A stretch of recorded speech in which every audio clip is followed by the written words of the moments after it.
सोलापूर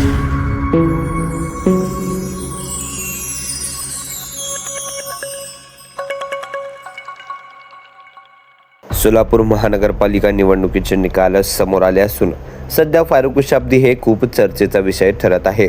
कारण फारुख शाब्दी यांनी सांगितलं होतं की मी इलेक्शन होईपर्यंत कोणत्याच राजकीय पक्षात प्रवेश करणार नाही, परंतु महानगरपालिका निवडणुकीचे निकाल समोर आले असून त्यामध्ये सोलापूर शहरात ऑल इंडिया मजलिसे इत्तेहादुल मुस्लिमीन अर्थात MIM पक्षाला चांगला रिस्पॉन्स नागरिकांकडून मिळाला आहे।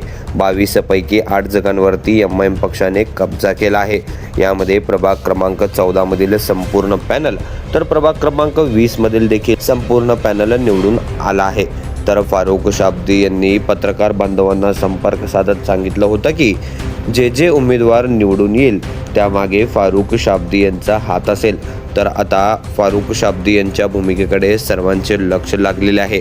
परंतु संपूर्ण सोलापूर शहरात एक चर्चा होत आहे की फारुख शाब्दी हे राष्ट्रवादी अजित पवार गटामध्ये जाणार, परंतु आता MIM पक्षाला चांगला रिस्पॉन्स नागरिकांकडून भेटला असून फारुख शाब्दी यांच्या भूमिकेकडे सर्वांचे लक्ष लागलेले आहे।